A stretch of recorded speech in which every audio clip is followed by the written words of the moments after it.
할렐루야. 반갑습니다. 네, 옆에 있는 분들하고 인사하겠습니다. 잘 오셨습니다. 큰 은혜 받읍시다. 오랜만에 뵙는 분도 있지만 제가 한 6월 한 달 동안 강단을 좀 비워서 여러분들이 외식을 충분히 하셨으리라 생각을 합니다. 맛이 어땠는지는 모르겠지만 아무튼 외식은 외식입니다. 한 달 만에 여러분 기도 속에 이렇게 돌아와서 또 중간중간 또 신방도 있어서 뭐 여러분 얼굴을 뵙는 분들은 이렇게 뵈었지만 잘 못 뵌 분들은 아마 거의 한 달 가까이 그렇게 뵙는 분도 있으리라 생각을 합니다. 한 달 만에 이 강단에 섰지만은 뭐 지난주에 쓴 거하고 똑같은 마음을 가지고 섰고요. 운동을 한 달 동안 안 하고도 운동을 하면은요 몸이 다 익히고 있더라고요. 알고 있더라고요. 리듬을 다 알고 있더라고요. 그래서 제가 한 달 만에 여기 강단에 섰지만 그냥 지난주에 쓴 거하고 똑같은 마음을 가지고 그냥 그 리듬이 그대로 남아 있어서 서게 됐습니다. 여러분들도 기도해 주셔서 진심으로 감사를 드립니다. 이제 하반기가 시작이 됐습니다. 그래서 7월 오늘 첫 주일 맞이했고 우리가 어제는 월삭으로 새벽에 새벽 기도했습니다. 오늘 7월 첫 주일 맥주 감사절, 매년 이맘때 우리가 지키는 이 맥주 감사절, 상반기 감사 또 하반기도 하나님 앞에 감사함으로 드려지는 이 시간, 하나님께서 우리에게 베풀어 주시는 큰 은혜가 저와 여러분에게 가득하기를 축원합니다. 사람들을 흔히 세 종류로 나눌 수 있다 그렇게 얘기합니다. 이건 아마 여러분들이 몇 번 저를 통해 들었기 때문에 다 알고 계실 거지만 지금 물어보면 또 몰라요. 그래서 알려드립니다. 세 종류가 있다. 그래요. 첫 번째 종류는 꼭 필요한 사람. 아이고 난가 보다 이렇게 생각하시는 분들이 있을 텐데 그래요. 꼭 필요한 사람이 있습니다. 두 번째 부류의 사람은요, 있어도 그만 없어도 그만인 사람입니다. 네. 쟤인가 보다 이렇게 하시는 분 있을 수 있습니다. 세 번째 부류의 사람은 있으면 골치 아픈 사람, 없었으면 좋을 사람. 그런 사람 누굴까요? 아무튼 이렇게 세 부류로 나눌 수 있다는 거예요. 꼭 필요한 사람, 있어도 그만 없어도 그만인 사람, 또 있으면 골치 아픈 사람이라는 거예요. 어떤 곤충학자가 이거를 가지고 곤충과 더불어 연결을 시켰습니다. 그래서 꼭 필요한 사람은 어떤 곤충과 같을까? 그것은 꿀벌과 같다는 거예요. 꿀벌은 많은 사람을 유익하게 하잖아요. 애쓰고 애써서 유익하게 하죠. 꿀벌과 같은 사람이라는 거예요. 근데 있어도 그만 없어도 그만인 사람은 개미 같다는 거예요. 자기 일만 열심히 해요. 막 파고 거기다 갖다 좀 저장하고 자기 먹는 것만 바빠서 자기 일만 열심히 하는 그냥 있으나 마나한 사람이라는 거예요. 개미죠. 그 다음에 세 번째로 있으면 골치 아플 사람, 그 사람은 거미 같은 사람이라는 거예요. 거미줄 쳐놓고 꽉 잡아먹으려고 하는 거미줄 쳐놓은 이 거미 같은 사람, 그렇게 부류를 나누고 있습니다. 여러분은 어느 쪽에 가깝습니까? 그런데 이렇게 셋으로 나누는 것뿐만이 아니라 또 둘로도 나눌 수 있다 그럽니다. 두 종류로. 이 두 종류로 나누는 사람은 이렇게 나누어집니다. 감사할 줄 아는 사람, 감사를 모르는 사람. 이 두 종류를 나누는데 그 기준이 뭐냐면 감사라는 거예요. 감사할 줄 아는 사람, 감사하는 사람, 감사할 줄 모르는 사람, 감사가 없는 사람, 이 두 부류로 나눈답니다. 여러분은 어떤 부류의 사람이십니까? 오늘 본문은요, 여러분 너무 잘 알고 있는 10명의 나병 환자가 예수님 만나서 고침받은 그러한 이야기가 누가복음 17장입니다. 신앙생활을 조금 하신 분들은 이 이야기들을 여러 번 들었기 때문에 이것은 아주 좋은 설교의 소재이기도 합니다. 오늘 맥주 감사절이라 제가 맥주절에 대한 이야기보다는 오늘 감사에 초점을 맞춰서 감사의 이야기를 조금 해보려고 합니다. 오늘 이 10명의 이 나병 환자들이 어떤 이유로 이 나병에 걸렸는지는 성경이 침묵합니다. 가르쳐주고 있진 않습니다. 그런데 이 나병이 얼마나 비참한 병인지, 나병이 얼마나 비참한 생활을 하는지는 성경이 분명히 보여주고 있다라고 하는 사실입니다. 자, 성경은요, 이 나병이 어떻게 생겨났는지에 대해서는 침묵하고 있습니다. 그러나 이 나병이 걸리면 어떻게 해야 되는지는 분명한 규례를 가지고 있다는 거죠. 먼저 레위기 13장 44절을 보게 되면 이는 나병 환자라 부정하니, 나병 환자는 부정하답니다. 그래서 누구를 가냐면 제사장이 그를 확실히 부정하다고 할 것은, 그래서 제사장이 나병을 판단해 준다는 사실입니다. 이 사람은 나병에 걸렸다, 이 사람은 나병 환자다 라고 하는 걸 이 판명, 즉 의사와 같은 역할을 하는 거죠. 그래서 판정을 받으면, 제사장이 딱 도장을 찍어서 너는 나병 환자야 판정을 받으면 어떻게 되느냐, 45절을 보십시다. 45절을 보면 나병 환자는 옷을 찢습니다. 옷을 찢는 건 슬픔입니다. 내가 나병에 걸렸구나. 옷을 찢는 건 슬픔이지만 이 옷을 찢는 건 다른 사람들에게 내가 나병 환자라는 것을 보여주는 겁니다. 그래서 옷을 찢고 머리를 풉니다. 다 풀어헤칩니다. 머리를 풀어헤치고, 그리고 이 손을 가지고 윈 입술을 가립니다. 여기가 윈 입술이잖아요. 이 윈 입술을 가리고 외칩니다. 부정하다.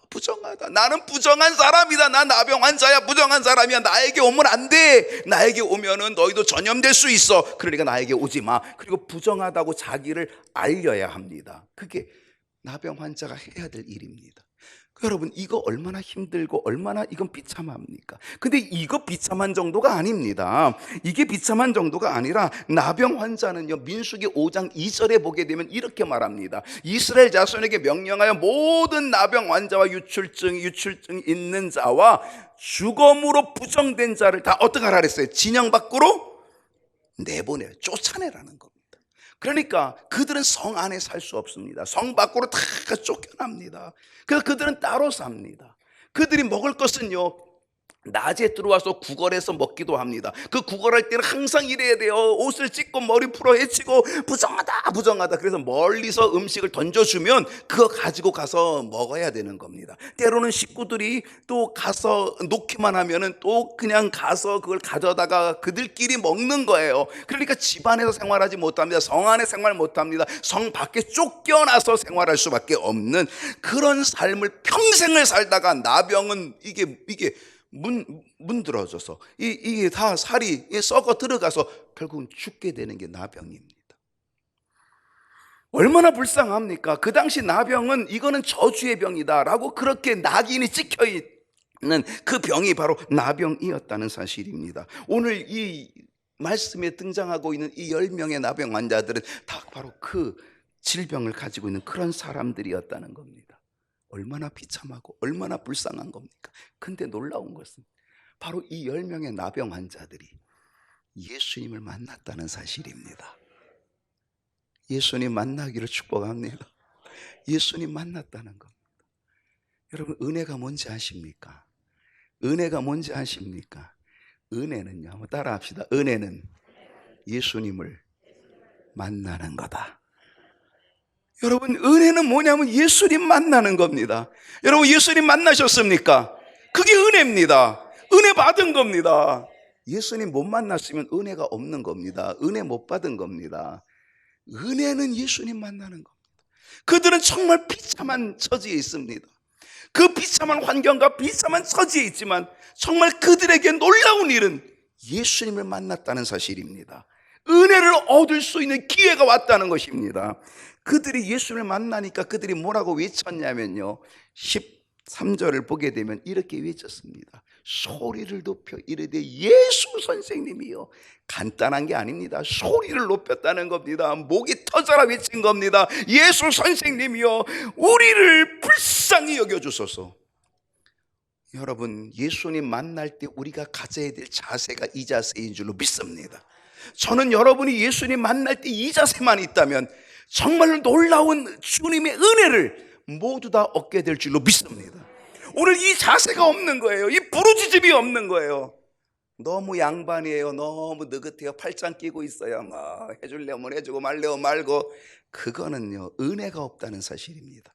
여러분, 오늘 이 시간에도요, 정신 바짝 차리고 정말 부르짖는 마음을 가지고 눈을 동그랗게 뜨고 저를 뚫어져라고 쳐다보고 그러면은요, 저를 통해서 우리 주님께서 주시는 은혜가, 우리 하나님이 주시는 은혜가 여러분에게 반드시 있게 될 줄로 믿습니다. 그렇게 간절히 부르짖으니까 주님 뭐라고 말씀하시냐면 14절에 이렇게 말씀하셨습니다. 보시고 이르시되, 정말 그들을 불쌍히 긍휼히 여겨 보시고 이르시되, 야, 제사장에 가서 너희 몸을 보이라는 거예요. 여러분, 왜 제사장에 가서 너희 몸을 왜 보이라는 거예요? 왜 보이라는 거예요? 제사장에게 가야지 판단을 받아요. 너 다시 한번 진단 받아봐. 진단 받아봐. 어떤 경우는요, 정말 진단 받아보니까 암이 다 없어졌다는 거예요. 바로 그런 것처럼 너 진단 받아봐. 너 깨끗하게 될 수 있어. 너 깨끗해졌어. 내가 너를 고쳤어. 그게 진단 받아봐. 제사장이 진단을 해주거든요. 그래서 그들이 가다가 다 깨끗함을 받았다는 겁니다. 레위기 14장 2절을 보게 되면 나병 환자가 정결하게 되는 날, 나병 환자가 어떻게 정결하게 되느냐, 날의 규례가 이러하니, 첫째는 뭐예요? 그 사람을 제사장에게로 데려가라는 거예요. 제사장이 너는 깨끗해, 넌 집으로 돌아가도 돼, 이렇게 제사장이 도장을 찍어준다, 그런 얘기입니다. 그러니까 이 나병 환자들에게 너 제사장들에 가서 다시 진단받아봐 라고 하는 거는 깨끗해졌어 라고 하는 거거든요. 그래서 그들이 믿고 가는 겁니다. 가다가 보니까 그들이 어떻게 돼? 정말 깨끗해졌습니다. 자기들 느낄 정도로 깨끗해졌습니다. 보니까 완벽해졌습니다. 얼마나 감사합니까? 이 구원이 얼마나 기쁜 구원입니까? 오늘 이 10명의 나병 환자들에게 있어서 공통점과 차이점이 있습니다. 공통점은 뭐냐면 이 사람들은 다 나병에 걸렸다는 겁니다. 이 문둥병이죠. 이 나병 환자라고 하는 게 공통점입니다. 근데 이 나병 환자들이 나병에 걸려 있지만, 죽음의 질병이지만, 그런데 이 모든 사람들은 예수님의 은혜를 입어서 고침받았다는 거예요. 주님의 은혜로 고침받았다는 거예요. 이건 정말 똑같은 일이 10사람에게 똑같이 벌어졌다는 겁니다. 이 공통점입니다. 근데 차이점이 있었습니다. 그 차이점은 이렇게 놀라운 같은 은혜를 받았음에도 불구하고, 같은 은혜를 입었음에도 불구하고, 이렇게 고침받았음에도 불구하고 9사람은 감사할 줄을 모르고 1사람은 감사할 줄 알았다는 겁니다. 할렐루야. 이게 중요한 겁니다. 오늘 여러분, 오늘 제목이 뭔지 아십니까? 오늘 제목이 같은 은혜를 입어도, 같은 은혜를 받아도 점점점입니다. 왜 점점점인지 아십니까? 같은 은혜를 받아도 점점점 다 달라, 이런 얘기입니다.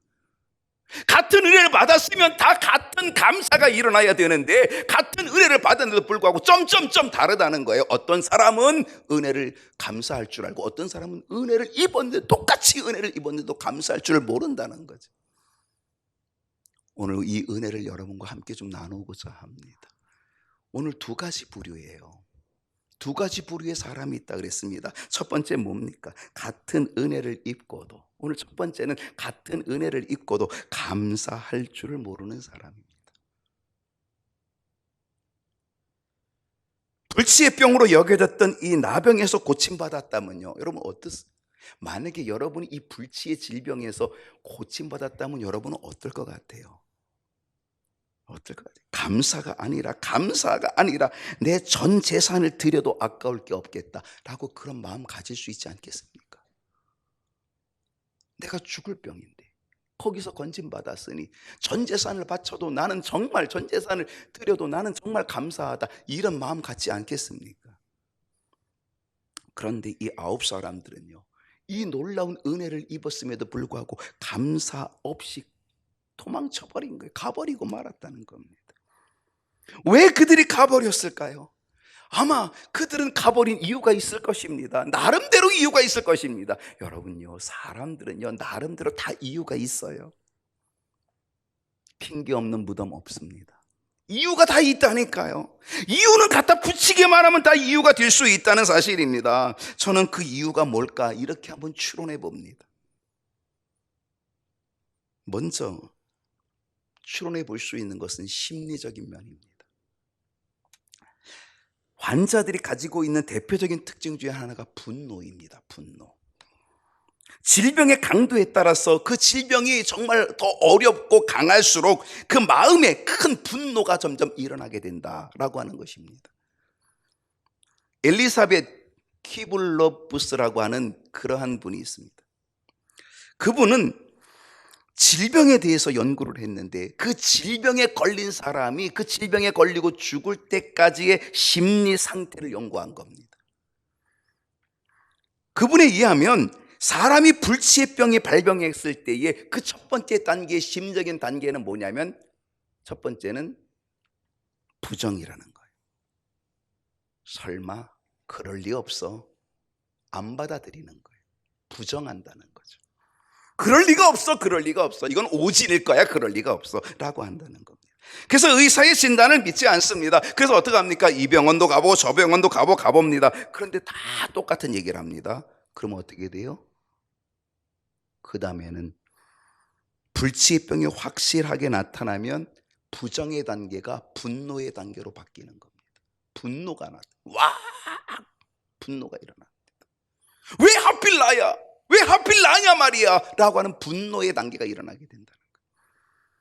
그리고 이 분노가 계속적으로 일어나서 죽을 때까지 그 분노를 가지고 살게 된다는 거죠. 질병에 대한 분노인 거죠. 그 분노 때문에 원망하게 되고 그 분노 때문에 또 다른 사람을 공격하게 된다는 거예요. 그래서 막 신결적인 사람이 되는 거죠. 여러분, 나병에 걸려 있는 이 10사람, 이 나병 환자들, 그들은 어떻겠습니까? 얼마나 분노했을까요? 얼마나 원망스러웠을까요? 왜 수많은 사람들에게 왜 내가 이렇게 걸려야 되라고 하는 거죠. 물론 이 질병을 하나님이 주신 것도 아니고요, 이 질병은 저주의 질병도 아닙니다. 그것은 인간이기에, 죄인이기에 누구나 당할 수 있는 것입니다. 단지 사람들은 낙인을 찍은 거죠. 이건 저주받은 거야, 이건 저주받은 병이야 라고 낙인을 찍을 뿐이지, 그러나 정말 그것은 하나님이 저주로 주시는 것도 아니라 그건 인간이 인간적인 죄악 속에서, 인간의 그 연약함 속에서 이건 누구에게든지 누구나 다 당할 수 있는 그런 상황이 질병이라고 하는 것이죠. 그러나 당하는 사람의 입장 속에서는요, 자꾸 비교하는 거죠. 그러다 보니까 하나님을 원망하고 가족을 원망하고 이웃도 원망하고 그 분노가 일어나 자꾸 원망하게 되어진다는 사실입니다. 물론 고침을 받을 때까지 분노가 가득했는지는 알 수는 없습니다. 그러나 분명한 것은 10사람이 다 고침을 받았지만 이 9사람, 그 사람들이 감사가 없었다는 것은, 그것은 그들이 고침받고도 감사하지 못할 만큼 그들의 마음이 어땠다는 거예요. 준비되지 못했다는 겁니다. 그들의 마음이 준비됨이 없었다는 사실입니다. 감사보다는 다른 생각으로 가득 차 있었다는 거죠. 그래서 다른 생각으로 가득 차니까 감사를 잊어버리는 거죠. 여러분, 여러분의 생각에, 마음에는 무엇으로 가득 차 있습니까? 그것이 중요하다는 거예요. 그것이 감사를 결정할 수 있다는 사실입니다. 생각하는 것은 감사라 그랬습니다. 생각이, 어떤 것이 생각이 들어있느냐, 이게 중요한 거죠. 또 하나, 그들이 감사하지 못하였던 또 다른 핑계가 있다면 아마 차별의식이었을 수도 있습니다. 9명의, 이 10명의 나병 환자 중에 9명은 유대인이고요, 한 사람만이 사마리아 사람입니다. 유대인과 사마리아 사람, 어떤 관계입니까? 상종하지 않습니다.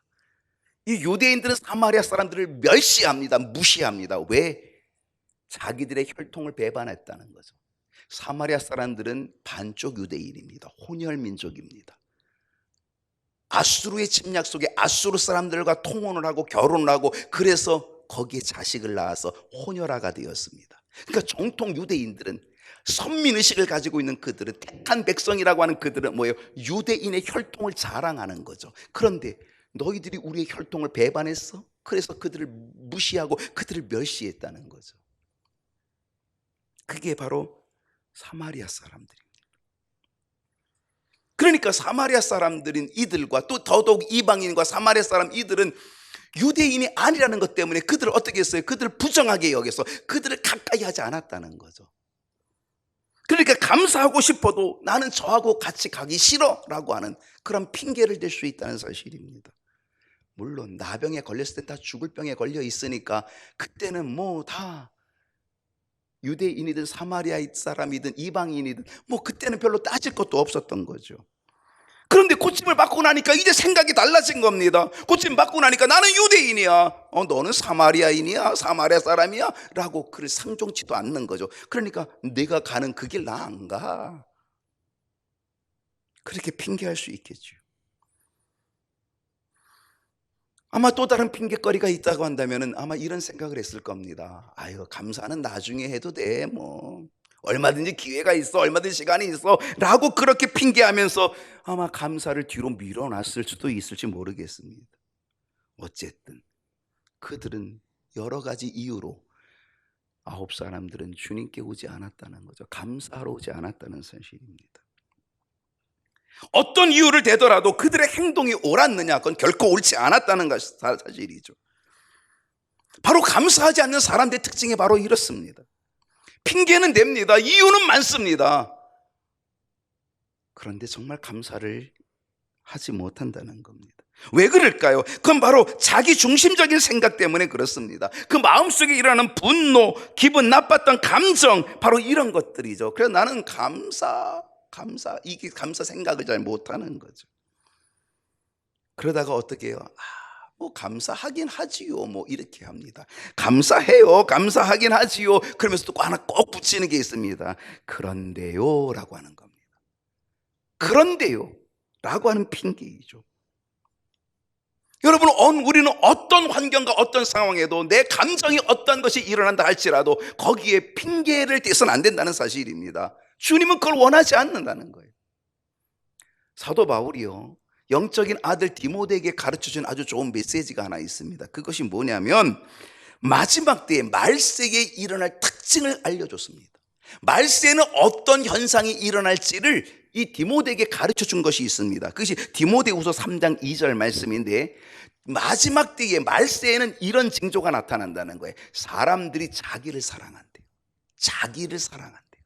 돈을 사랑한대요. 자랑한대요. 교만하대요. 비방한대요. 부모를 거역한대요. 거기다 뭐가 있다고요? 감사하지 아니하고 거룩하지 아니하대요. 이게 마지막 때에 나타날 징조라는 거예요. 근데 이 마지막 때에 나타날 이 여러 가지 징조 가운데 뭐가 들어있다? 감사하지 않는다는 거예요.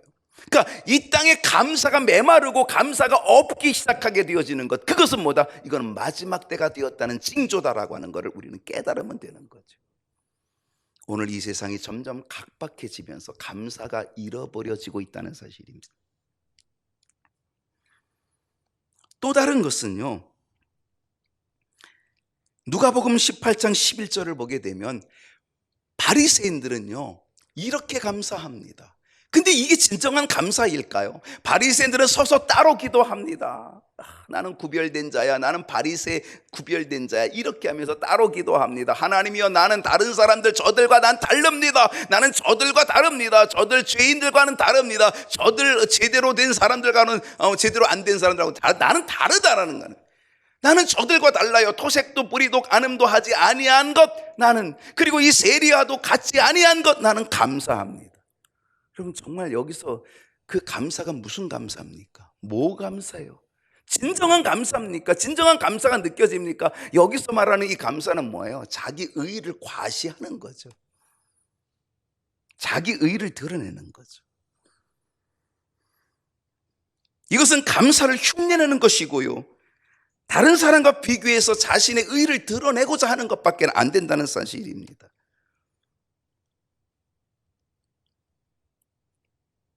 핑계를 대려면 얼마든지 될 수 있다는 사실입니다. 병은 고쳐졌지만 그 병이 고쳐진 것은요, 이거는 우연이 된 거야, 이건 때가 된 거야. 뭐 그분이 고쳐줬겠어? 아유, 그냥 그분은 얘기만 했는데 그냥 시간이 된 거야. 이제 날 때가 됐으니까 난 거지. 그러면 감사가 나올 수 있겠습니까? 요즘은 병원이 얼마나 좋아. 요즘 의술이 얼마나 좋아. 내가 돈을 얼마나 많이 들였는데. 그러니까 별달리 감사할 것이 없다는 거죠. 여러분, 오늘 우리들의 핑계될 많은 것들, 이 모든 것들 속에서도 분명하게 우리에게 가르쳐주는 아주 중요한 교훈이 하나 있습니다. 그것은 뭐냐면 사도 바울이 가르쳐주는 데살로니가전서 5장 18절 말씀입니다. 그것은 범사에 감사하라. 이것이 그리스도 예수 안에서 너희를 향하신 하나님의 뜻이라고 가르쳐주고 있다는 것이죠. 우리는 얼마나 많은 핑계를 댑니까? 감사하지 않을 핑계들을 얼마나 많이 대고 있습니까? 그러나 뭐라고 얘기합니까? 그 수많은 핑계가 있다 할지라도 범사에 감사하라. 이것이 그리스도 예수 안에서 너희를 향한 하나님의 뜻이라. 그렇습니다. 감사를 내 마음 중심으로, 내 형편 중심으로 생각한다면 감사할 일 없습니다. 감사 핑계 댈 일 많습니다. 그러나 우리는 범사에 감사해야 합니다. 그것이 하나님의 뜻입니다. 정말 지혜의 사람은요, 감사를 찾아가는 사람이 지혜의 사람이고요, 어리석은 사람은요, 불평을 찾아가는 사람이 어리석은 사람입니다. 우리 경인교회 식구들이 지혜로운 사람이 될 수 있기를 소원합니다. 감사한 일을 먼저 찾으십시오. 내 감정을 생각하지 말고, 상황을 생각하지 말고, 받은 은혜, 그 사랑이 얼마나 놀라웠는지 그거를 생각하십시오. 그러면 우리도 분명 감사의 길을 쫓아가는 감사의 사람이 되게 될 줄로 믿습니다. 참 귀한 말씀 하나가 있습니다. 시편 50편 23절인데요, 정말 요절입니다. 다 같이 한번 읽어주실까요? 시작.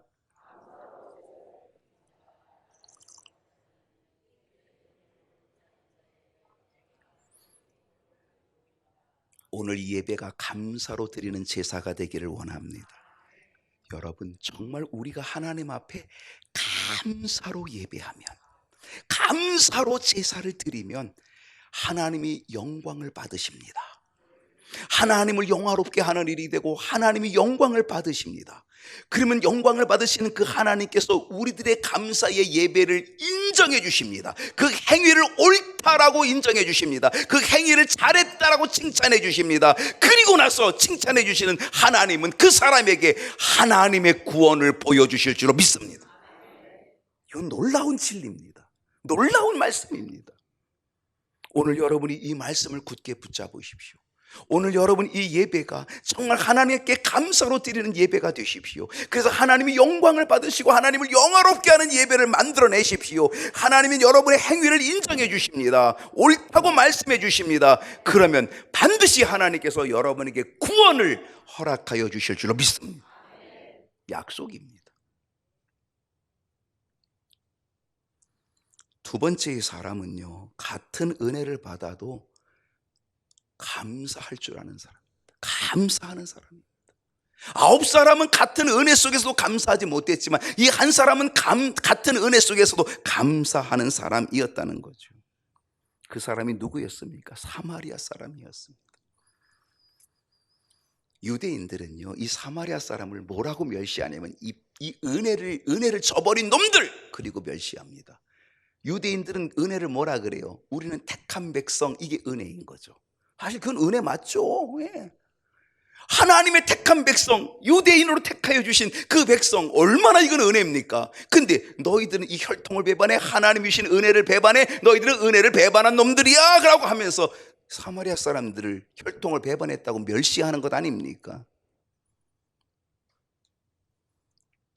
그런데 진실로 은혜를 저버린 사람은 유대인이었습니다. 오히려 사마리아 사람은 주님 앞에 와서 감사할 줄 알았는데 정작 택함을 입었다라고 하는 이 9사람 유대인들은 은혜를 저버리고 자기 집으로 다 돌아가 버리고 말았다는 거죠. 여러분, 영적인 교만이 얼마나 무서운지 우리 알아야 합니다.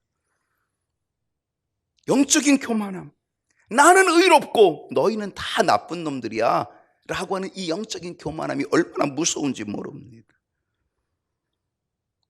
스스로 의인이라고 믿고 있는 거죠. 근데 실제로는 의인이 아닌데도 스스로 의인이라고 믿고 있는 거죠. 이게 영적인 교만입니다. 나는 믿음이 좀 있고 헌신도 좀 하는데 저것들은 뭐야 이렇게 생각하는 것. 이건 영적인 교만이죠. 여러분, 진실로 믿음 좋은 사람은요, 정말 진실로 믿음 좋은 사람은 늘 자기 자신을 봅니다.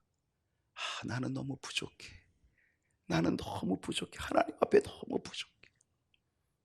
정말 믿음 있는 사람은요, 다른 사람을 보지 않고 늘 자기 자신을 봅니다. 그래서 하나님 앞에 나는 너무 부족하다라고 그렇게 생각합니다. 근데 이 유대인들은 남을 보는 거죠. 저 은혜를 저버린 그래서 혈통을 배반한 저 사마리아.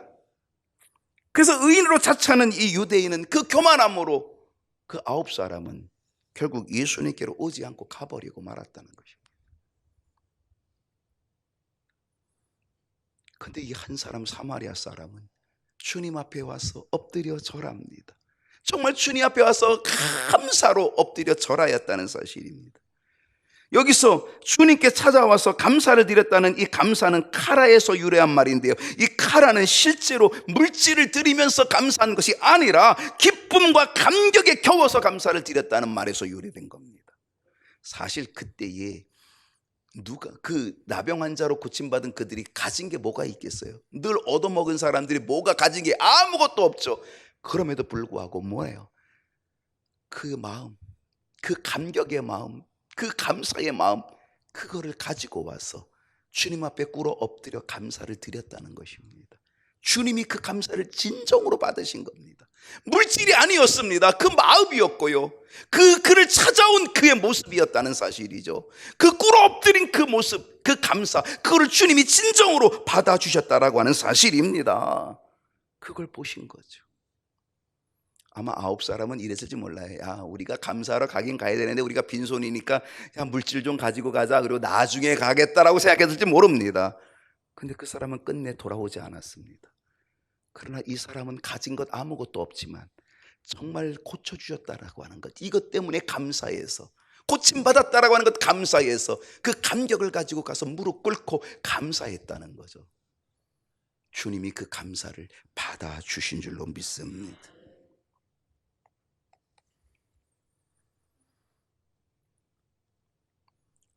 주님께서 그 감사를 받으시고 어떻게 하셨을까요? 19절을 보게 되면요, 그에게 이르시되 일어나 가라.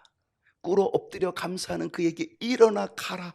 내 믿음이, 그 감사가 그에게 믿음이었던 거죠. 그 믿음이, 내 믿음이 너를 구원하였느니라.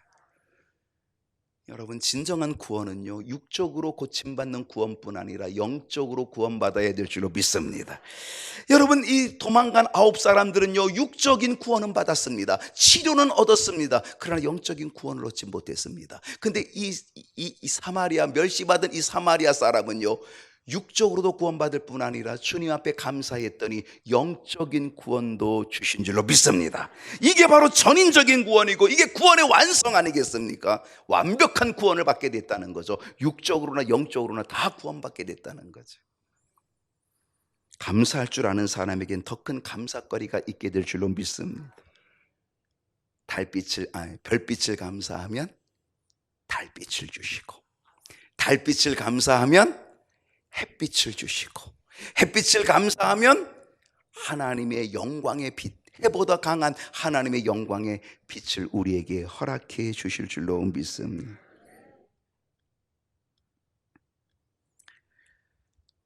요한복음 11장 41절에 예수님은 나사로를 살려내실 때에도 감사하셨습니다. 죽은 나사로를 무덤에서 살려내시면서 아버지여 내 말을 들으시는 것을 감사하나이다. 로마서 16장 4절을 보게 되면 사도 바울은 이방인의 모든 교회도 그들에게 감사하느니라. 시편 136편은 감사로 온통 가득 찬 장이 시편 136편입니다. 여러분, 오늘 여러분의 삶에 감사로 가득 찰 수 있기를 축복합니다. 하나의 이야기만 하고 마치겠습니다. 어떤 한 분이 목사님의 부축을 받으면서 강단에 올라왔습니다. 그리고 이 강단에 서서 이렇게 간증을 했습니다. 여러분, 저는 암으로 앞으로 3개월밖에 못 산다는 판정을 받았습니다. 3개월밖에 못 산다는 판정을 받고 얼마나 낙심되었고 얼마나 괴로운지 저는 매일 저녁 불평에 찬 기도만을 드렸습니다. 도대체 이게 뭡니까, 하나님? 도대체 이게 뭡니까? 나는 매일 저녁 매일 밤 하나님을 향하여서 불평의 기도를 드렸다는 거예요. 3개월밖에 못 산다니 말이나 됩니까? 말이 안. 그러다가 저는 어제 저녁에 하나님, 이제는 큰 것에 대해서 더 이상 원하지 않습니다. 더 이상 저는 큰 것 원하지 않습니다. 다만 오늘 밤만이라도, 오늘 하룻밤만이라도 수면제를 먹지 않고도 잠을 잘 수 있게 도와주옵소서. 다른 것 원하지 않습니다. 큰 것도 바라지 않습니다. 오늘 밤 하루만이라도 수면제를 먹지 않고 잠을 잘 잘 수 있게 도와주소서. 저는 이렇게 기도하고 잠자리에 들었는데 저는 오늘 아침 햇빛을 보면서 잠을 깼습니다. 나는 너무 감사합니다. 이 말을 들은 그 모든 교인들이 정말 큰 깨달음과 은혜를 얻었다는 것입니다. 야, 잠을 잘 수 있는 게 저렇게 큰 은혜구나. 나는 매일매일 그렇게 코를 골면서도 자는데도 나는 왜 그 은혜를 몰랐지? 나는 왜 그 은혜를 감사할 줄을 몰랐지? 잠을 잘 수 있는 게 저렇게 감사할 은혜구나 라고 하는 것을 다 깨달았다는 거죠. 똑같은 은혜를 누리면서도, 똑같은 은혜를 받고서도 우리는 감사할 줄 모르는 어리석은 자가 되고 있다는 사실입니다. 여러분 어떻습니까? 감사하고 계십니까? 감사는 결코 감사로 끝나지 않는다는 것입니다. 감사는 위기를 역전시키는 능력이 나오는 것이 감사이고, 하나님은 감사하는 사람에게 그런 힘과 능력도 주십니다. 감사함으로 하나님께 영광을 돌리며 더 큰 일들을 이루어가는 저와 여러분이 될 수 있기를 소원합니다. 감사로 제사 드리는 자가 하나님을 영화롭게 할 것이고, 그 하나님이 영광을 받으시면 하나님께서는 그 행위를 옳게 인정하여 주셔서 그를 반드시 구원해 주실 줄로 믿습니다. 기도하겠습니다.